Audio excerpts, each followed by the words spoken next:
La Société d'astronomie de Rennes présente la chronique astronomique avec Guillaume.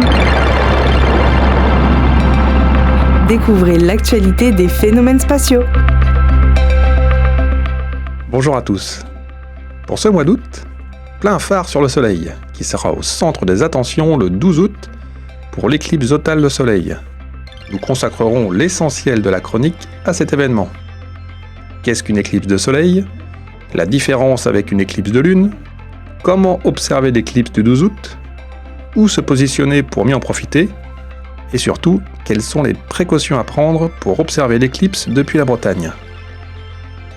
Nous finirons par les phénomènes et conjonctions à ne pas manquer en août, ainsi que notre tour habituel des planètes observables et les phases de la Lune. Allez, c'est parti ! L'éclipse de Soleil, qui aura lieu le mercredi 12 août en fin de journée, est un phénomène assez courant sur Terre. On en observe plusieurs par an à travers le monde. Mais il est vrai que la dernière qui était visible depuis la région était l'éclipse de 1999.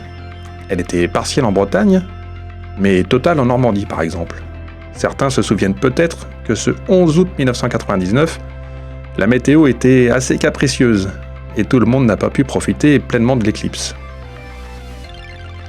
Une éclipse totale de Soleil se produit lorsque le Soleil, la Lune et la Terre sont alignés dans cet ordre.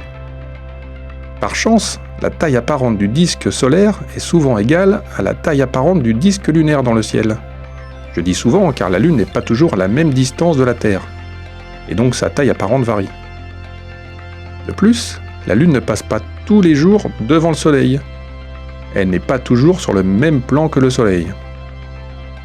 Ce 12 août donc, les conditions seront réunies avec les trois astres alignés. La Lune sera dans le même plan que le Soleil et les disques solaires et lunaires de même taille apparente dans le ciel. La Lune masquera donc totalement l'astre du jour. Ce sera une éclipse totale dans le nord de l'Espagne. Si la Lune avait été un peu plus éloignée, elle n'aurait pas masqué entièrement le Soleil. On aurait eu une éclipse annulaire, car on aurait un anneau de Soleil autour de la Lune. Quant à l'éclipse de Lune, c'est aussi un alignement du Soleil, de la Terre et de la Lune, mais cette fois c'est la Lune qui passe dans l'ombre de la Terre. Revenons à l'éclipse du 12 août. Elle sera donc totale sur une trajectoire passant par l'Islande, le nord de l'Espagne et les îles Baléares. Pour les chanceux qui seront sur la bande de totalité, ils pourront en effet voir le Soleil totalement caché par la Lune pendant quelques minutes. Pour ceux qui seront en dehors de cette bande de totalité, ils observeront une éclipse partielle. Dans la région rennaise, l'éclipse sera partielle. Le disque solaire sera caché à près de 95% par la Lune. Au maximum. On ne pourra donc pas observer la couronne du Soleil, ni voir la nuit en plein jour. Mais nous pourrons peut-être observer Vénus et Jupiter quelques instants. L'information importante concerne les précautions à prendre pour observer l'éclipse. Il faut impérativement se protéger les yeux et utiliser des moyens adéquats. Les seuls moyens sûrs sont des lunettes spéciales éclipse qu'on peut trouver dans certains magazines d'astronomie, disponibles dans le commerce, dans certains commerces chez votre opticien. Elles doivent être certifiées par la norme ISO 12312-2. Tout autre moyen est à proscrire. La lumière du Soleil est trop puissante pour être observée à l'œil nu, même si le Soleil est masqué à 95%. J'insiste, soyez très prudents.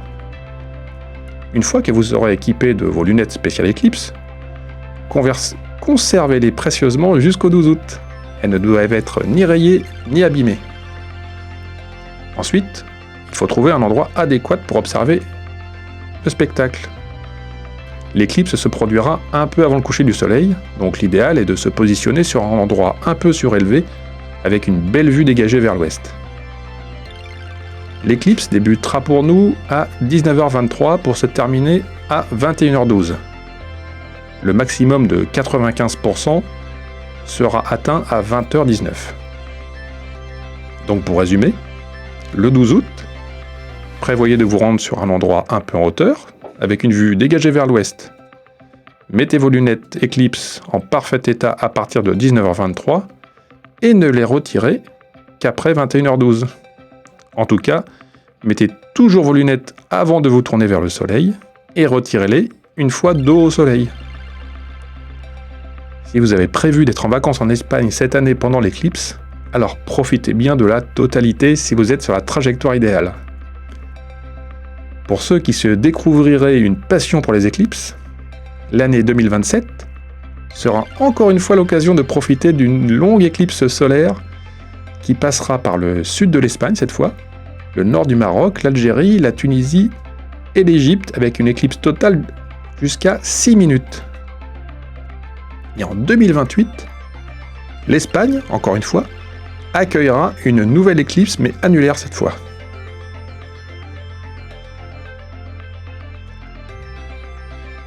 Le mois d'août est habituellement une période propice aux étoiles filantes. C'est le pic des Perséides qui sera au maximum dans la nuit du 12 au 13 août, donc le soir de l'éclipse. Les Perséides seront visibles vers la constellation de Persée, donc vers le nord-est. Bref, une belle soirée d'observation du ciel à noter dans vos agendas le 12 août, avec l'éclipse en fin de soirée et les étoiles filantes plus tard dans la nuit. Du côté de la Lune, elle sera en dernier quartier le 6 août,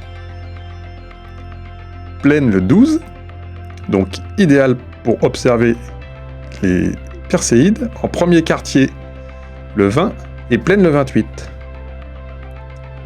Mercure est visible à l'aube au début de mois, à l'est. Vénus se montre en soirée à l'ouest, après le coucher du soleil. Mars est visible en milieu de nuit et jusqu'au petit matin. Jupiter n'est pas visible. Saturne se lève vers minuit et sera visible au sud en fin de nuit. Uranus est visible en fin de nuit également.